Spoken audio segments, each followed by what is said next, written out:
मेरा नाम तनवीर अली है। मैं शालमी से काम कर रहा हूँ 20-25 साल से, और मजदूरी पूरी नहीं होती, घर का खर्चा पूरा नहीं होता, मकान का किराया पूरा नहीं होता। बच्चे हैं मेरे 4, बड़ी मुश्किल से वक्त गुजरा है। तो मैं आपको बता नहीं सकता कि मैं बात कर रहा हूँ, हमारा दिल भी रो रहा है।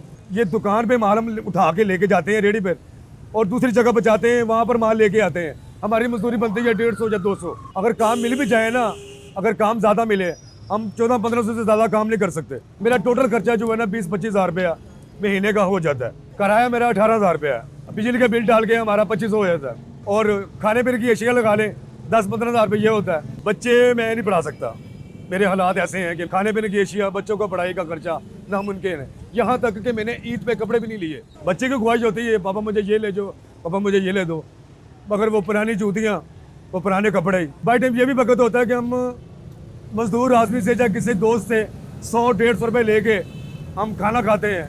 अभी मैं सुबह का आया हूँ, मैंने 1 रुपये का काम नहीं किया, ये 4 बज चुके हैं। अब मैंने 3 महीने का किराया देना, मेरा 30,000 रुपया किराया हुआ है, मैं दे नहीं सका, ना दे सकता हूँ। मगर मैंने मालूम मकान से मिन्नत की है कि अभी मेरे पास नहीं है, ये सास प्रोग्राम, ये 12,000 रुपया, हमें तो कुछ भी नहीं मिला, हमारे हाथ खड़े हैं। हम तो अपने हाथों से मजदूरी कर रहे हैं। 10 साल पहले भी मजदूरी वही थी, इस वक्त भी मजदूरी वही है। ठीक है, मजदूरी वही है, और जो अपना महंगाई है वो बहुत ज़्यादा हो गई है।